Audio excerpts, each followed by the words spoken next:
سورت جو ہے، اب اس کی جو پہلی دو آیتیں ہیں نا، اس کے اندر اللہ تعالیٰ نے دو مختلف قسمیں کھائیں، دو مختلف قسمیں اٹھائیں پہلی دو آیتوں میں، اور پھر دو قسمیں اٹھانے کے بعد آگے جو بات کی ہے نا اللہ نے، وہ بات کی ہے انسان کی غلط فہمی کی، جو آج ہمیں دنیا میں غلط فہمی ہے نا، اس غلط فہمی کو ذکر کیا۔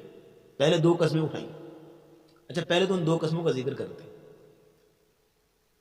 اللہ فرماتے ہیں لا اقسم بیوم القیامہ، سمپلی قسم ہے قیامت کی، اللہ نے قیامت کی قسم اٹھائی۔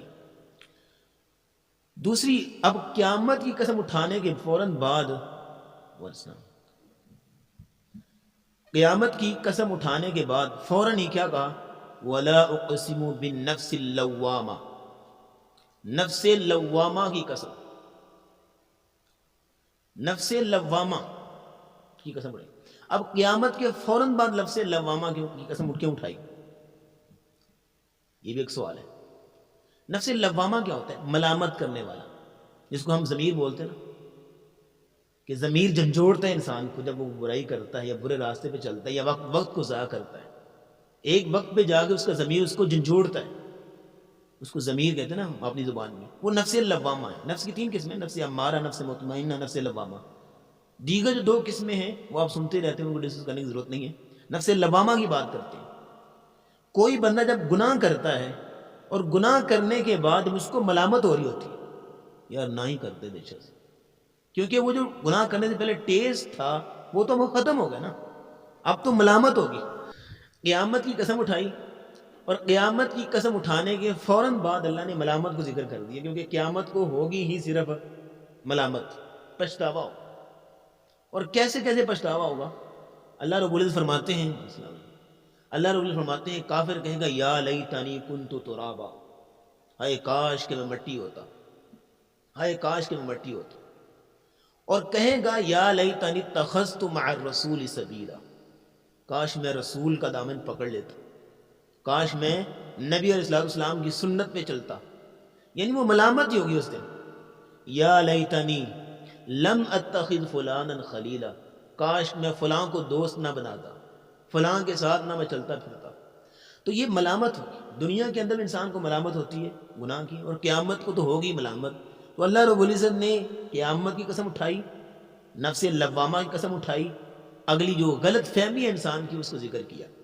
اَيَحْسَبُ الْإِنسَانُ أَلَّن نَجْمَعَ عِظَامًا، اَيَحْسَبُ، انسان گمان کرتا ہے، اس کو سمجھ ہے، غلط فہمی ہے اس کی کہ ہم اس کی ہڈیوں کو جمع نہیں کر پائیں گے، قیامت کو ہم دوبارہ اٹھائیں گے، ہم اس کی ہڈیوں کو جمع نہیں کر پائیں گے۔ اس بات کی جو غلط فہمی ہے، یہ کافر کو تو اعتقاداً ہے نا، کافر کی تو اعتقاداً ہے، وہ مانتا ہی نہیں ہے۔ لیکن جو مسلمان ہے ہمارے جیسا، وہ اس کی اعتقاداً نہیں ہے، بلکہ اس کی غفلت کے اعتبار سے، اس کی سستی کے اعتبار سے وہ آخرت کو بلا بیٹھا ہے۔ وہ سمجھتا ہے، وہ دنیا کی ہے نا، اے جگ مٹھا گلا کنیٹھا، دنیا کی زندگی میں، دنیا کی رنگینی میں وہ دھت ہے، اس کو آخرت کا کانسیپٹ نہیں ہے۔ بس صبح ہوتی ہے، شام ہوتی ہے، زندگی یوں ہی تمام ہوتی ہے، اس کو بس دنیا کے اندر ہی نا، صبح ہوئی، آفس کے کام کیا، اثر مغرب عشاء، دیٹس اٹ، بات ختم۔ بس کوئی کانسیپٹ نہیں ہے کہ آگے ہم نے کیا کرنا ہے۔ تو اللہ کہتے ہیں بلا، وائی ناٹ، کیوں نہیں، قادرین علی ان نسوی بنانا، اللہ کے بندو ہڈیاں جمع کرنا، سورۃ القیامہ، ہڈیوں کو جمع کرنا تو بہت دور کی بات ہے۔ ہم انسان کے پورے پورے کو بھی اسی طرح جوڑ دیں گے، فنگر پرنٹ وہی لگا دیں گے دوبارہ جو دنیا کے اندر تھے۔ بات سمجھ آئی؟ ان نسویہ بنانا، ہاتھوں کے پور جیسے دنیا کے اندر فنگر پرنٹ تھا نا، اب آپ امیجن کریں کہ قبر کے اندر اس کی ہڈی تک کوئی چیز نام و نشان رہتا ہی نہیں ہے، مٹی کے ساتھ مٹی ہو جاتا ہے نا۔ ابو جہل آیا تھا نبی اسلام کے پاس، آ کے کہتا ہے وَضَرَبَ لَنَا مَثَلًا وَنَسِيَ خَلْقَهُ، ہڈی کو اپنے ہاتھوں سے اس کو مسل رہا تھا، کہیں گے اس کو دوبارہ کون پیدا کرے گا؟ تو اللہ کہتے ہیں وہی فنگر پرنٹ جو دنیا میں تھے ہم دوبارہ پھر وہی بنائیں گے، کوئی اس کے اندر فرق نہیں آئے گا۔ کیسا خالق، کیسا مالک! تو اللہ نے غلط فہمی کو دور کر دیا۔ لیکن اللہ کہتے ہیں انسان کی غلط فہمی کیوں ہے، یہ غلط فہمی کیوں ہے، اس کا جواب سنیے۔ بل یرید الانسان لیفجر امامہ، انسان یہ چاہتا ہے کہ وہ گناہ کرے، لذت ٹیسٹ جس میں ہو، یہ اب ہٹ کیا نفس امارہ کو. اب بتائیں کس کو ہٹ کیا نفس پہلے نفس لوامہ کی بات آئی تھی. دیٹ از اے گڈ نفس. جو نفس لوامہ ہوتا ہے وہ اچھا نفس ہوتا ہے کیونکہ ملامت کرتا ہے نا, تم نے گناہ کیے, وقت ضائع کیا تم نے. لیکن نفس امارہ انتہائی کبھی نفس, اس کی گلاٹیاں, اس کی ہیرا پھیریاں, اس کے اس کے ٹیسٹ اور اس کے کرائٹیریاز کس طرح کے ہوتے ہیں کہ لذت کی طرف, مزہ, کوئی ایک کوئی کیفیت نہیں ہوتی اس کے ضمن میں کہ اللہ کی نافرمانی کا کام ہے یا اللہ کی فرما برداری کا کام ہے, کوئی ایشو نہیں, بس مزہ اور ٹیسٹ. اس کا کرائٹیریا صرف ایک چیز, جس کام میں مزہ, چاہے اللہ کی فرما برداری یا نافرمانی ہے, کوئی اسے سروکار نہیں. بل یرید الانسان لیفجر ما, انسان گناہ کرنا چاہے دنیا کی نگینے میں. 10 سال اگر زندگی کہ 60 سال زندگی ہے اس کی, کہیں تو 4-5 سال اور لگ جائیں جی. ابھی تو میں نے دیکھا گیا ہے, ابھی تو میں نے کیا گیا دنیا میں. بل یرید الانسان یفجر امامہ. تو یسأل ایان یوم القیامہ, سوال کرتا ہے کہ قیامت کب آئے گی, سوال کرتا ہے قیامت. اب یہ کافروں کے بارے میں آگے سوال کیا کرتے تھے کہ قیامت کب آئے گی, وہ مذاق کرتے تھے نا, وہ جڑے تسی آندے ہو قیامت ہونی ہے کتنے رہ گئی ہے, اتنا گاؤں نہیں رہی. اس سے وہ مذاق اڑاتے تھے. یسأل ایان یوم القیامہ, قیامت کب آئے گی. تو اللہ فرماتے ہیں قیامت جب آئے گی فَإِذَا بَرِقَ الْبَصَرُ, اللہ, جب آنکھیں پھترا جائیں گی. اب باریک البصر کی کیفیت آپ سمجھتے ہیں کیسے ہوتی ہے؟ آپ نے اگر کسی نے بندے نے ایکسپیرینس کیا ہو, جب بندے کی موت آ رہی ہوتی اس کی آنکھیں کیسی الٹی ہوئی ہوتی, آپ نے وہ کیفیت کسی نے شاید دیکھی ہو. وہ ہے باریک البصر. قیامت کو آنکھیں پھترا جائیں گی, الٹی ہو جائیں گی, اس نے جو چیز ہوگی وہ اس کو دیکھ نہیں پا رہا ہوگا, ہولنا کی کیا ہے, دنیا کو ہو کی گیا ہے. وقال الانسان ما لها, انسان کہیں گے زمین کو ہو کیا گیا, کیفیت اس کو سمجھ نہیں آ رہی ہوگی, آنکھیں اس کی پھترا جائیں گی. تو اللہ فرماتے ہیں وخسف القمر, چاند بے نور, وجمع الشمس والقمر, سورج اور چاند دونوں اکٹھے ہو جائیں گے. ایسا وہ درہم برہم سسٹم ہو جائے گا کہ نظام کائنات, یعنی جو اللہ کے تنظیم کے ساتھ تدبیر کے ساتھ چل رہا ہے, اللہ رب العزت کائنات کو نظام جو ہے وہ سارا درہم برہم ہو جائے. وجمع الشمس والقمر. اچھا جی, جب آنکھیں بھی پھترا گئی ہیں, بات سننے والی آ گئی, آنکھیں بھی پھترا گئی ہیں اور انسان کی کیفیت سنبھالی نہیں جا رہی اس کو, تو پھر انسان ایک ہی سوال کرے گا اس دن انسان ایک ہی چیز وہ ڈھونڈ رہا ہوگا, یقول الانسان یومئذ این المفر. انسان اس دن کہے گا کہاں ہے وہ بھاگنے کی جگہ ملے, چھپنے کی جگہ ملے, راہ فرار کی جگہ, این المفر, میں بھاگوں تو کدھر بھاگوں, جاؤں تو کدھر جاؤں, سر کہاں جائے گا. زمین و آسمان کی کہ ساری اللہ کیفیات, ساری قدرتیں تو اللہ کے پاس, کہاں جائے, این المفر. تو اللہ کہیں گے کلا, نیور, ہرگز نہیں, لا وزر, اس دن کوئی وزر نہیں ہوگی, کلا, ہرگز نہیں. تم اس دن کہو گے بھاگنے کی جگہ, چھپنے کی, لا وزر. وزر پتہ کسے کہتے ہیں؟ وزر کہتے ہیں جو پہاڑ نہیں ہوتا, پہاڑ کے اندر جو غار ہوتی ہے اس کے اندر جو چھپ جائے, یا سرنگ ہوتی ہے, جیسے سرنگ کو بھی وزر کہتے ہیں. سرنگ ایسی چیز ہوتی ہے انسان چھپ جائے وہاں دشمن کو نظر نہیں آتا. تو اللہ کہتے ہیں اس دن کوئی وزر بھی نہیں ہوگی. سر پہاڑ تو سارے روئی کی طرح اڑے, چھپے گا کام, چھپنے کی جگہ ملے گی نہیں. سرنگ اس دن زمین کانپ رہی ہوگی, اپنی ساری چیزیں باہر نکال لی ہوگی, کس زمین کے اندر کیسے جا سکتا وہ, لا وزر, کوئی وزر نہیں ہوگا. تو پھر کیا ہوگا سر, ایک ہی چیز ہوگی, الی ربک یومئذ المستقر, جانا تو اپنے رب وال جانا, اور دوسرا کوئی راستہ نہیں, جانا تو اللہ کی طرف جانا. اور وہاں اللہ کے پاس کیوں جانا ہے, وہاں کیا ہوگا؟ جواب آ گیا, ینبأ الانسان یومئذ بما قدم واخر. اللہ کہیں گے اس دن, بتائیں گے اللہ ان کو, بما قدم واخر, جو پیچھے چھوڑ کے آیا دنیا میں, اور جو وہ آخر جو آگے آخرت کے لیے اس نے کیا ہے, سارا کچھ بتائے گا. دنیا میں کیا کر کے آئے ہو اور آخرت کے لیے کیا لے کے آئے ہو, دونوں چیزیں تمہیں بتائیں گے. ینبأ الانسان بما قدم واخر. تو اللہ کہتے ہیں بتانے کی ضرورت کیا ہے؟ اگلی بات سنیں, اللہ کہتے ہیں بتانے کی ضرورت کیا تجھے, بل الانسان علی نفسہ بصیرہ, انسان اپنے بارے میں خود ہی جانتا ہے, خود جانتا ہے کہ دنیا میں کیسے کما گیا. سر ایک چور بندہ ہے, چاہے وہ 100 ہیلے بہانوں سے اپنی چوری کو چھپانے کی کوشش کرے, اس کو ضمیر جانتا ہے میں نے کام کیا. ایک انسان گمراہی پہ ہے, لاکھ دلیلیں دے اپنے آپ کو حق پہ ثابت کرنے کے لیے, لوگ وقتی طور پہ مان بھی جائیں کہ وہ حق پہ ہے, لیکن اس کا اندر کا ضمیر تو جانتا ہے میں لوگوں کو دھوکے میں ڈال رہا ہوں. تو اللہ کہتے ہیں آخرت کے اندر لاکھ وہ کہ جھوٹ بول رہے, لیکن بلیل انسان والا نفسی بصیرہ، اس کا اندر تو جانتا ہے میں کیا تھا۔ اور اس میں ایک اور تنبیہ بھی ہے کہ آج کہ میری اپنی 23 ہو گئی ہے، آپ لوگوں کی اپنی بھی عمر جانتے ہیں، تو آج ہم نے ایک عمر گزاری ہے، ہم اپنے بارے میں اتنا تو فہم ہے نا، ہم کن لوگوں میں اصحاب الیمین میں آتے ہیں، اصحاب الشمال میں آتے ہیں۔ اللہ کی رحمت پہ ہم اللہ کی رحمت پہ امید ہے ہماری، وہ الگ بات، لیکن انسان کو ایک جو ہے وہ کیفیت کے لیے سوچنا تو چاہیے نا۔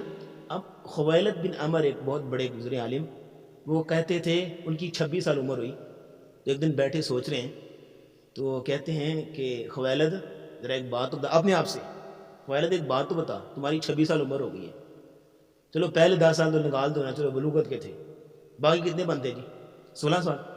تو کہتے ہیں اگر 16 سال روزانہ کا ایک گناہ بھی تم سمجھ لو تو 16 سال میں کتنے گناہ ہوئے جی؟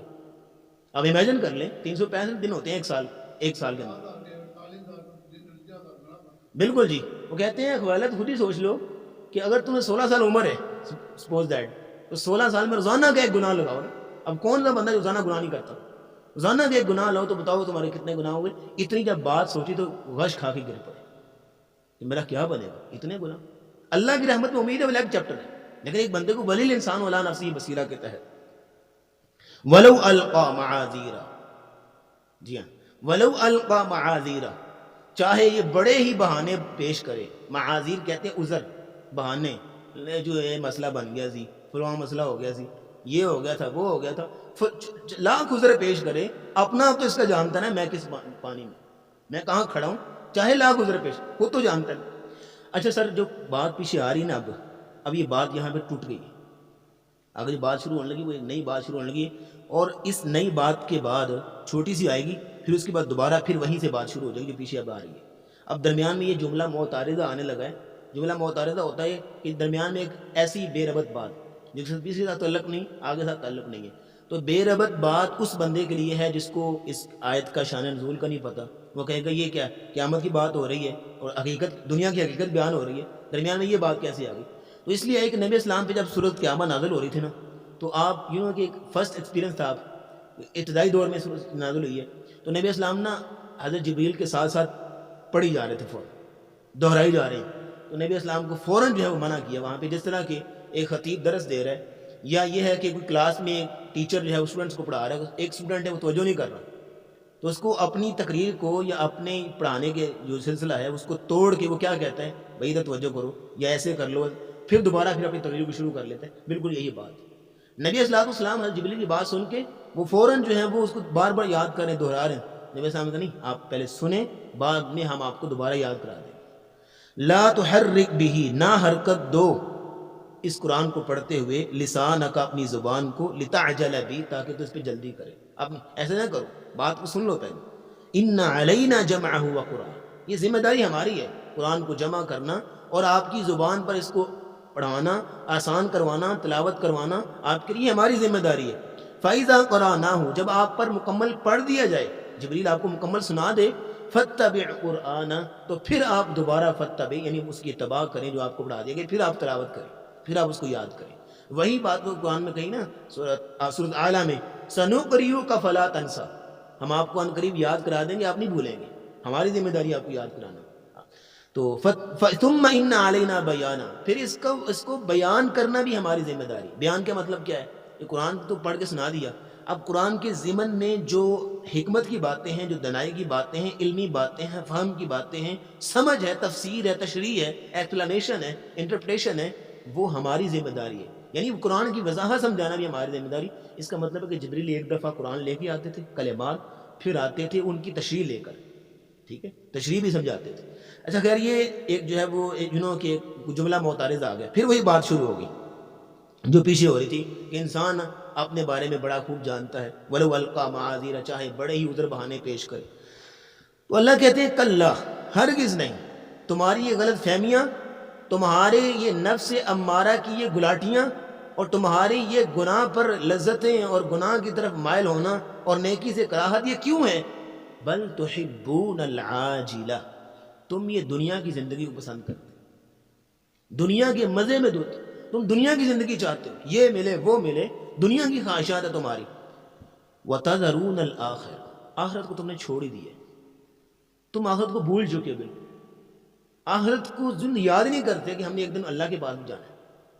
تم دنیاوی زندگی میں کہ ایک ورژن کے بعد دوسرا ورژن تمہیں ملے، ایک ماڈل کے بعد دوسرا ماڈل تمہیں ملے، ایک شہرت کے بعد دوسری شہرت ملے، ایک ترقی کے بعد دوسری ترقی ملے، ایک پلیس کے بعد دوسری ہائی پلیس مجھے ملے، وی آئی پی پلیس مجھے ملے. بس تمہارے یہ ماڈل کو اپ گریڈ کرنا ہی اپنی زندگی میں، بس یہ تمہارا زندگی کا ایک لائف سٹائل بن چکا.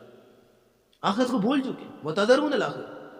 اللہ کا شکر ہے ہم نماز پڑھتے ہیں اور اللہ کی یاد کرتے ہیں، لیکن آپ کچھ لوگوں کو ایسے دیکھیں، ٹھیک ہے، کچھ لوگوں کو عادل بھائی وہ تصور ہی کو نہیں نماز بھی کیا چیز ہوتی، نماز بھی پڑھنی، حالانکہ کلمہ وہ مسلمان ہے، لیکن وہ آخرت کو بالکل بلا چکے. وہی بات بیان کی نا، وَتَذَرُونَ الْآخِرَةَ. تم آخرت کو بھول چکے، تمہیں یاد نہیں آخرت کے بعد. وجوہ، اب سنو ذرا آخرت کیسی ہوگی. وجوہ، وہ اس دن کچھ چہرے ایسے ہوں گے، یومئذ ناظرہ، اللہ اکبر، کچھ چہرے ایسے ہوں گے حشاش بشاش، رونق پر نور چہرے ہوں گے. اور وہ چہرے کیسے ہوں گے؟ الی ربها ناظرہ، اپنے رب کی طرف دیکھ رہے ہوں گے. کیا جنت کے اندر اللہ ہم کو اپنا دیدار کرائیں گے. اللہ ہمیں بھی ان میں شامل کرے. اللہ قیامت کے دن ان کو اپنا دیدار کروائیں گے. اس دن وہ چہرے حشاش بشاش ہوں گے، اللہ کو دیکھ رہے ہوں گے جنت کے اندر. اللہ پوچھیں گے جنتیوں کچھ اور چاہیے؟ کہا یا اللہ اتنی ساری چیزیں تو دے دیں، اب اور کیا چاہیے ہمیں؟ تو اللہ پھر نور کے پردے ہٹائیں گے تو اللہ رب العزت اپنا دیدار کروائیں گے. تو صحابہ کہ یا رسول اللہ ہم اللہ کو دیکھ سکیں گے؟ تو نبی السلام فرمایا جس طرح تم چاند کو دیکھتے ہو اور تمہیں کوئی تکلیف محسوس ہوتی ہے چاند کو دیکھ؟ کہا نہیں یا رسول، کہا ایسے تم اللہ کو دیکھو. اور جب اللہ کو دیکھیں گے نا اس وقت، تو ان کی آنکھیں مرکوز ہو جائیں گی اللہ کے اوپر اور نعمتیں ساری بھول جائیں گی. یعنی اس نے جس اللہ نے اتنی ساری دنیا حسین بنائی ہے، وہ اس کا اپنا حسن کیسا ہوگا؟ امیجن کر سکتا بندہ اس کا اپنا حسن کیسا ہوگا؟ تو یہ اللہ رب العزت اپنے بندوں کو دیدار کرے. اور جو دوسری بات جی، یہ تو نیک لوگ تھے نا. ووجوہ، اور کچھ چہرے ایسے ہوں گے یومئذ اس دن باسرہ، بے سرے، بے رونق اور سیاہ ہوں گے، سیاہ چہرے.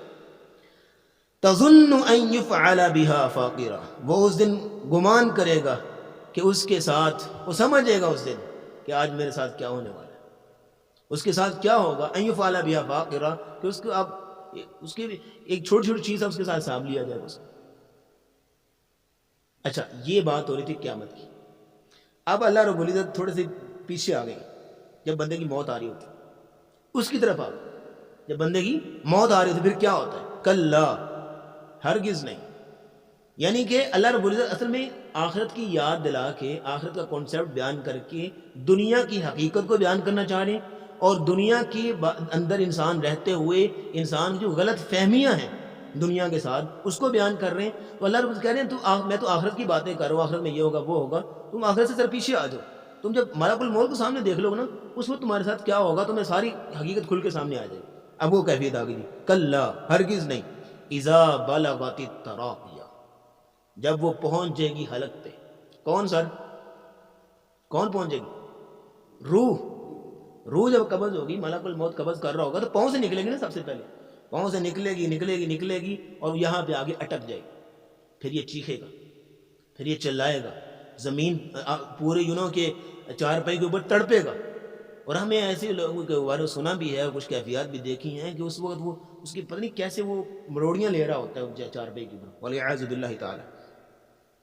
تو اللہ فرماتے ہیں تظن کلا اذا بلغت التراقیہ، جب وہ ہنسنے لگ پہنچے گا، جب تڑپ رہا ہوگا نا، پھر کیا ہوتا ہے؟ وقیل من راق، اس دن لوگ کہہ رہے ہوں گے من راق، کون ہے کچھ جھاڑ پھونک کرنے والا. یہ گھر والوں میں ایک قیامت بپا ہو جاتی ہے، جو جی ادھر جاؤ، جو فلانے بابا جی کو لے کے آؤ، فلانے مولوی صاحب کو لے کے دم کر، فلاں ڈاکٹر صاحب کو لے کے آؤ، وہ آگے انجیکشن لگا دیں، فلاں کو لے کے. یعنی وہ ڈھونڈیں گے کہ کوئی ایسا بندہ مل جائے جو اس کی حالت ایٹ لیسٹ اس کی روح ہی نکل جائے. گھر والے یہاں تک کہہ رہے ہوں گے مولوی صاحب کو بلائیں، میرے ابا جی واسطے دعا کرو کہ اللہ ان پہ آسانی کرے. کیا مطلب ہوتا ہے؟ جان لے جائے. ایسے ہوتا ہے نا. وقیل من راق، اس دن کہہ رہے ہوں گے کون ہے جھاڑ پھونک کرتا ہے، کون دم درود کر، لے کے آؤ فلاں کو بھی لے کے آؤ. ڈاکٹر بھی آ گئے، حکیم بھی آ گئے، مولوی صاحب بھی آ گئے، سارے بیٹھ یاسین پڑھ رہے ہیں اس کے سامنے. وقیل من راق. اچھا اب وہ بندہ ہے، یہ تو گھر والوں کی بات ہو، اب وہ بندہ وہ کیا سوچ رہا ہوگا اس وقت؟ وہ بندہ کیا سوچ رہا ہوگا وہ آگے بیان کر دیا. وَظَنَّ أَنَّهُ الْفِرَاقُ، وہ سمجھے گا آج فراق کا وقت آ گیا، اب میں دنیا سے جا رہا ہوں. یہ جو حالات، یہ جو میرے سامنے یہ ساری چیزیں ہو رہی ہیں نا، یہ زندگی میں اب ختم ہو گئی، اب وہ میں جا رہا ہوں اللہ کے پاس، بس وہ ایک دم سوچے گا، سارا فلیش بیک پہ جائے گا کہ دنیا کے اندر اس نے کیا کیا تھا، تو اب کیا، میں بس چھوڑ کے جا رہا ہوں دنیا. وظن انہ الفراق، اب ہوگا کیا جی، والتفت الساق بالساق، اس کی پنڈلی کے ساتھ پنڈلی مل جائے گی. کیا مطلب ہے، جب جان نکل جائے گی پاؤں سے، ٹانگوں سے، تو اس کی سوکھ جائیں گی پنڈلیاں، اور جب وہ مروڑے کھائے گا ہنسلی سے روح نکلنی آئے گی، اس کی پنڈلیاں ایک دوسرے کے اوپر جڑ جائیں گی. ٹھیک ہے، اور پھر وہ اس کے گھر والے جو ہیں اس کی پنڈلیاں اور ٹانگیں جو ہے سیپریٹ کریں گے. الی ربک یومئذ المساق، اس دن اپنے رب کی طرف چلنا ہے. الی ربک یومئذ، تمہاری ڈولی اٹھائی جائے گی، فرشتے آئیں گے تمہاری روح کو لے کے لینے کے لیے، اللہ کے پاس جانا تم نے. اب تو اللہ اب کیا کہہ رہے ہیں جی، اب ساری غلط فہمیاں بیان کرنے کے بعد جو اصل تھیم تھا زندگی کا اس کو بیان کریں. تم نے یہ کام نہ کیا. فلا صدق ولا صلی، نہ تو نے سچ مانا اور نہ تو نے نماز پڑھی. آج بے نمازوں کو یہ آیت سناؤ اور ان کو سورہ قیامہ کی تفسیر پڑھاؤ کہ تم لوگ نماز چھوڑ کے بس سمجھتے ہو تم نے بڑا مارکا مار لیا. لاکھوں بہانے ہیں تمہارے پاس، لاکھوں ہیلے ہیں تمہارے پاس، لیکن اس وقت پتہ چلے گا جب تمہارے سامنے کہ اللہ رب العزت نے ساری چیزیں بیان کی ہیں، بھی بیان کر دی، یہ حقیقت ہے. فلا صدق ولا صلی، نہ اس نے وہ تصدیق کی، نہ اس نے سچ مانا، نہ سچ کے پیچھے چلا، نہ اس نے نماز پڑھی. ولکن کذب وتولی، لیکن اس نے جھٹلایا اور منہ پھیرا. آج لوگ منہ پھیرتے ہیں، قرآن کی بات کرو، حدیث کی بات کرو، وہ کہ اس کی ایسے لگتا ہے جیسے اس کے سامنے کوئی بری بات ہو، وہ پھر جائے گا، بات نہیں مانے گا. جیسے نماز آپ کے ساتھ بیٹھا گپ شپ لگا رہا ہو، جیسے نماز کی طرف آ کے نا، آپ بھی اذان ہوگی، چلے نماز پڑھ لیں، سو ہی لے بان، تجھ سے چلو میں آؤں. کیوں جی تسی چلو میں آؤں. وہ کب آتا ہے، کوئی نہیں آتا. فلا صدق ولا صلی ولکن کذب وتولی ثم ذهب الى اهله يتمطى، یہ ابو جہل کے بارے میں. ثم ذهب الى اهله يتمطى، پھر وہ لوٹا اپنے گھر کی طرف خوشی خوشی اور مذاق اڑاتے ہوئے. یہ ابو جہل تھا جو نبی اسلام سے مذاق اڑا رہا تھا قیامت کے بارے میں، اور کہتا کیڑی کہ تم لوگ میرا کیا بگاڑ لو گے، تمہارا نعوذ باللہ من ذلک، تمہارا اللہ کیا بگاڑ لے گا میرا. تو یہ پھر اپنے خوشی خوشی نا اپنے گھر کی طرف لوٹ گیا. تو یہ اللہ رب العزت کے بارے میں کیا. تو اللہ فرماتے ہیں تم نے نہ نماز پڑھی، نہ تم نے نیکی کی بات کی، نہ تم نے نیکی پہ چلے. اولا لک فاولا، ہلاک ہو تو تمہارے لیے پھر تم ہلاک ہو جاؤ. اولا لک فاولا، تمہارے لیے ہلاک ہو تو بربادی، ہلاک ہو جائے تو. ثم اولا لک فاولا، پھر ہلاک ہو تو بربادی ہو تمہارے لیے. یہ ہلاک ہو تو بربادی کیوں ہے، آگے جواب ہے. یہ ہلاک ہو تو بربادی کیوں گئی. ایحسب الانسان ان یترک سدی، انسان سمجھتا ہے کہ اس کو ایویں چھوڑ دیا جائے گا، ایویں چھوڑ دیا جائے گا، اس کو کوئی مقصد ہی کوئی نہیں. یہ اتنا لائف سٹائل تمہیں دے رہا ہے اللہ رب العزت دے رہے ہیں، اور اتنا زندگی کے اندر یہ تمہارے ایڈونچرز بھی آ رہے ہیں، خوشیاں اور غمیاں بھی آ رہی ہیں، اتنا تدبیر اور تنظیم کے ساتھ کائنات چل رہی ہے، یہ اس کا کوئی مقصد ہی کوئی نہیں آگے. این یترک سدی. اور آگے اللہ بیان کرتے ہیں الم یکن نطفۃ من منی یمنی ثم کان علقۃ فخلق فسوی فجعل منہ الزوجین الذکر والانثی. یہ سارا اللہ نے بیان کیا کس طرح تمہاری تخلیق کی میں نے، کس طرح تمہیں میں پیدا کیا. ایک نطفے سے، پھر ایک علقہ بنا، ایک مضغہ بنا، پھر اللہ نے ثم خلق فسوی، پھر اللہ نے تمہیں ایک جو ہے وہ ایک خوبصورت انسان بنا دیا. فجعل منہ الزوجین الذکر والانثی، پھر تمہارے مذکر و مؤنث جوڑے بھی بنائے. یہ ساری کائنات اللہ نے بنائی تو ایویں بنا دی، اس کا کوئی مقصد ہی کوئی نہیں. الیس ذلک بقادر علی ان یحیی الموتى، کیا اللہ، وہ اللہ جس نے اتنی ساری کائنات بنا دی ہے، کہ وہ اللہ مردوں کو زندہ کرنے پہ قادر نہیں؟ کیا وہ مردوں کو. اب اس آیت کے بعد سنن ابی داؤد کی روایت ہے کہ نبی علیہ الصلوۃ والسلام کہتے تھے کہ پڑھا کرو بلا سبحانک اللہم. بلا، بلا کا مطلب ہے کیوں نہیں، یا اللہ کیوں نہیں، تو قادر ہے، سبحانک اللہ. تو یہ جو ہے وہ اب میری ارادہ تو یہ تھا کہ 2 صورتیں میں اس کو ڈکلیئر کرتا. سورۃ قیامہ، جو ہے سورۃ بلد میں اس سے بھی زیادہ جو ہے اللہ رب العزت نے کانسیپٹ آف لائف کو بیان کیا. وہ تو انتہائی زیادہ ہمارے دلوں کو ٹچ کرے گا اگر ہم ذکر کر لیں، لیکن وقت ہو چکا، پھر کبھی انشاءاللہ موقع ملا تو یہ کہ اپنے ایک مقصد تھا کہ آپ کے سامنے ایک کانسیپٹ رکھا جائے کہ سورۃ قیامہ میں اللہ کیا کہنا چاہ رہے ہیں، تو ہم دنیا میں کیا کر رہے ہیں. کہ یہ ساری باتیں، یہ ساری آیتیں ہمارے ٹچ کریں. ایسے لگتا ہے قرآن ہر بندے کو، ہم میں سے ایسا لگتا ہے نا یہ قرآن میرے بارے میں، ہر آیت جو ہے وہ میرے بارے میں. تو یہی ایک ایمان کی دلیل بھی ہوتی ہے کہ انسان سمجھے کہ ہر آیت میرے بارے میں. تو اللہ رب العزت نے کس طرح کانسیپٹ آف لائف کو بیان کیا کہ انسان کو جانا کس طرف چاہیے تو جا کس طرف رہا ہے، کر کیا رہا ہے انسان. وآخر دعوانا الحمدللہ رب العالمین.